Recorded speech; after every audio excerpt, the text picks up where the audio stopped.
Well, maybe to answer your question about the climate, of course. Well, the lucky thing for me was I already cycled in Thailand a couple of times, so I knew about climate. But also today when I came, I kind of noticed that some of us Singaporeans or embassy employees who are not cycling very frequently had much more problems with the humidity and the temperature than, for instance, for me, as maybe a bit too heavy.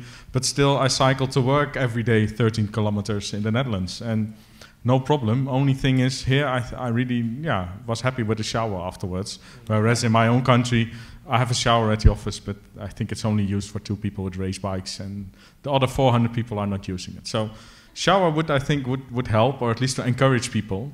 But it's all about not going too fast. Adapt yourself like you're walking. You adapt yourself to the climate. I think with cycling as well. And maybe if you have to go up a steep hill, then the e-bikes are of any assistance. But I don't. I think it's an argument which is easy to say, but I don't think it's the biggest problem. Can I add a little bit? Yes.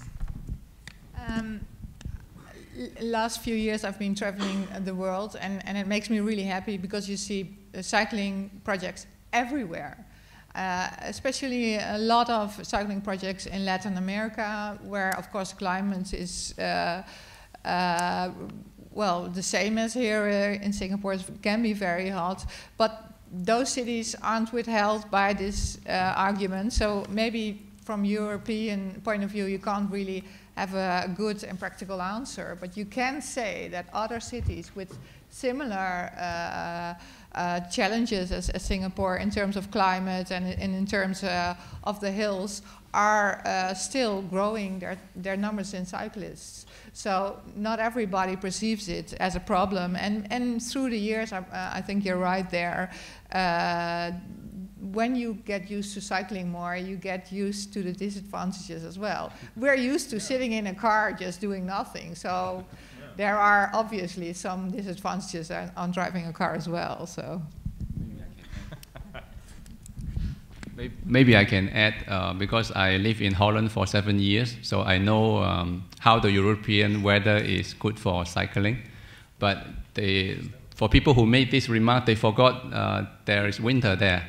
And winter is so tough that it is not suitable for cycling. And your finger, like, you don't feel your finger, you don't feel your ear. But they still do it. And so weather cannot explain why the Dutch cycling in the winter. Secondly, I cycle to work in Singapore, and I noticed, compared to the Dutch weather, Singapore is perfect.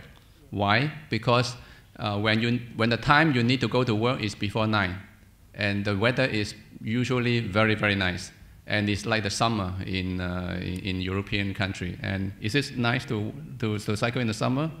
Would you prefer to cycle in the summer or in the winter, right? So in Singapore, you have all year round summer of equivalent summer as Europe. How better you can ask for it? And secondly, when you need to go home is after 6, and the weather is also much nicer. And it's a very nice way to wind down and to de-stress of day's work. And that is my experience.